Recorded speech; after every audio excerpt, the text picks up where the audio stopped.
Présenter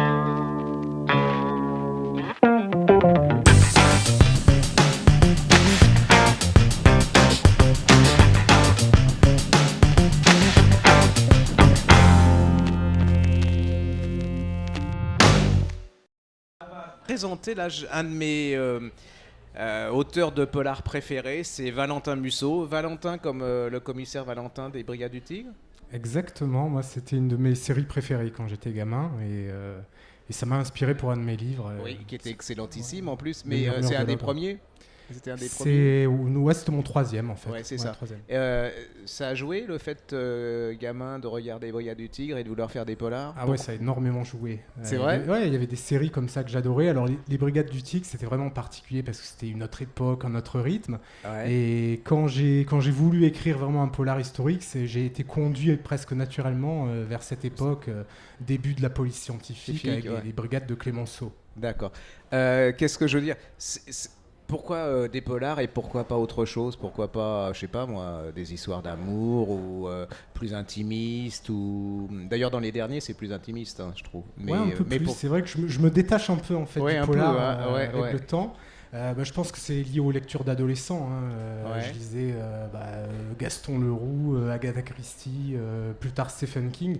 Donc il y a eu toutes ces lectures en fait qui m'ont forgé. Ouais. Mais c'est vrai que de plus en plus j'essaie d'écrire des livres qui restent un petit peu dans le thriller, mais qui soient plus dans le polar traditionnel avec forcément une enquête. Et les personnages sont vachement plus psychologiquement fouillés et tout, non ? C'est ça, on se rapproche plus du thriller psychologique, Ouais, parfois familial ou entre amis. Et ça vous est venu tout de suite ? Enfin, à quel âge ? Parce que je me demande à quel âge on peut... 6 ans, 12 ans, 18 ans, 22 ans Pourquoi ? Non, l'envie d'écrire, Pourquoi ? c'est quoi, 14-15 ans ? Ouais. Quand j'avais lu, je crois, Le Grand Moln. Je crois que ça a été vraiment le premier livre qui m'a donné envie d'écrire. Ah oui, carrément. Et puis après, plus tard, un peu de littérature américaine. Mais une famille d'écrivains ou rien ? Enfin, rien à voir ou... À part, non mais bon... Non, pas une famille d'écrivains, maman, une maman qui était bibliothécaire. Ah oui, ça et aide. Qui ramenait des tonnes de livres à la maison. Donc en fait, on a toujours été entouré de bouquins. Ouais. Alors, moi, je lisais pas au début. Quand j'avais 10-11 ans, vraiment, ça m'intéressait pas la lecture. Et puis à force de voir tous ces livres, un jour, je me suis dit, bon, va peut-être falloir s'y mettre quand même. D'accord. Qu'est-ce que je veux dire ? On va pas parler du frère, hein, ça va, et on va l'éjecter, mais ça a été dur au début ? Parce que maintenant, je sais. Alors, je sais que c'est plus dur parce que les gens font bien la différence, c'est deux styles différents, c'est des histoires différentes, et ça doit être dur, non ? C'est comme Fils de... Ouais, mais pas si dur que ça. Bon, déjà, toute la phase d'écriture, quand on est seul devant son ordinateur, là, vraiment, on pense à rien d'autre qu'à son histoire. Et puis non, parce qu'en fait, très vite, les gens ont vu que j'étais vraiment dans le polar, le thriller assez noir. Et ils ont assez vite fait la différence. Même les critiques ? C'est-à-dire qu'ils ont été assez objectifs pour faire la différence ou... Ouais, j'ai pas eu à me plaindre. Hein. Franchement, j'aurais pu pas tiré à vue. Ils ont pas tiré à vue. Non. Ah ouais, c'est bien. Non, moi je pensais que... Parce qu'ils ont tellement... Bon, et c'est un peu niais quand même, un critique. Hein, donc, bon. Le dernier, il était un peu spécial. Hein, pourquoi Alors là, c'est assez hallucinant parce que c'est complètement quelque chose de différent. Pourquoi ça se passe à la montagne ? Ça se passe à la montagne parce que ma femme m'a fait découvrir la montagne quand je l'ai rencontrée il y a une quinzaine d'années. Moi, j'étais quelqu'un de très urbain en fait. Hein. Ouais. Et puis, elle m'a emmené un jour dans les Pyrénées. Oui, ça fait peur. Hein. Ouais, ça fait peur. Moi, j'étais pas du tout montagne. Alors, on a fait quelques pics là pendant 2-3 jours et de suite, je me suis dit, mais bon, il n'y avait pas de portable à l'époque. Hein. Qu'est-ce qui se passerait s'il nous arrive un pépin ?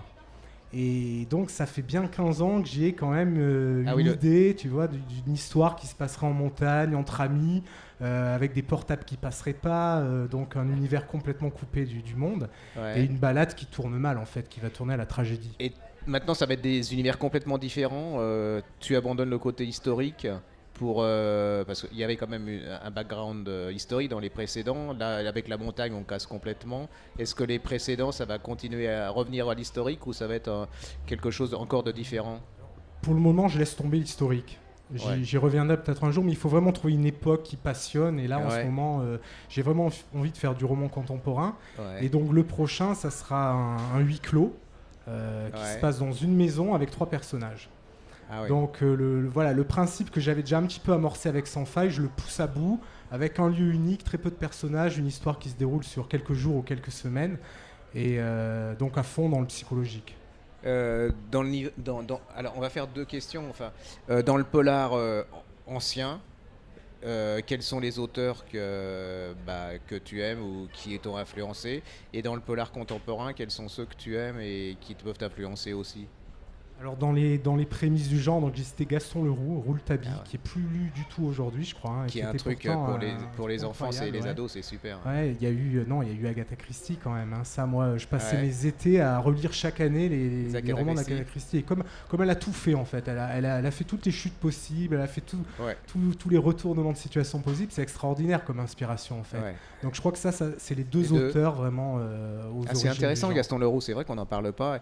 Et il y a des limites Stephen King, certains comme La poupée sanglante ou les trucs comme ça, c'est Stephen King. Ouais. Quand on voit les gamins qui aiment bien Stephen King, je trouve que les profs ils devraient faire relire Gaston Leroux parce que c'est vraiment une horreur. Et dans les contemporains, il y a eu évidemment Stephen King quand j'avais 15 ans, Richard Matheson qui est moins connu qui est moins connu, qui est mort il y a pas longtemps d'ailleurs, qui oscillait entre le fantastique, la science-fiction un peu. J'adorais cet auteur moi. Après, c'est des auteurs qui sont un peu à la limite du genre. Je pense à Donatarte, par exemple, Le Maître des Illusions. Donc, on n'est pas forcément totalement dans le policier. J'aime bien les romans qui restent quand même généraux, mais dans lesquels il y a une enquête, une intrigue. D'accord. Et dans l'avenir, alors on continue dans le polar et on se fait pas du tout le roman sans... Voilà, on se dit, j'ai essayé, c'est bien, maintenant je vais faire autre chose. Je sais pas, déjà je mets plus thriller sur les couvertures. Oui, c'est vrai. On met juste roman parce que finalement la limite entre les genres elle est parfois un peu artificielle, je crois. Hein, et je sais que mon prochain roman, par exemple, ça pourrait être un roman de littérature générale très très facilement. Alors on va quand même le sortir dans une optique un peu plus polar, mais après c'est une question de point de vue surtout. Ouais. Ok, écoutez, moi je peux que vous en dire, lisez Valentin Musso parce que c'est vraiment, en plus c'est bien écrit, hein, ce qui n'est pas le cas forcément de tous les polars. Les gens qui écrivent des polars, c'est original. Les historiques, vous allez apprendre plein de choses. Et puis je trouve que j'aime bien les gens qui changent d'univers comme ça et qui restent pas éternellement sur la même époque. Donc voilà, je suis absolument content. Et puis allez-y, lisez Valentin Musso.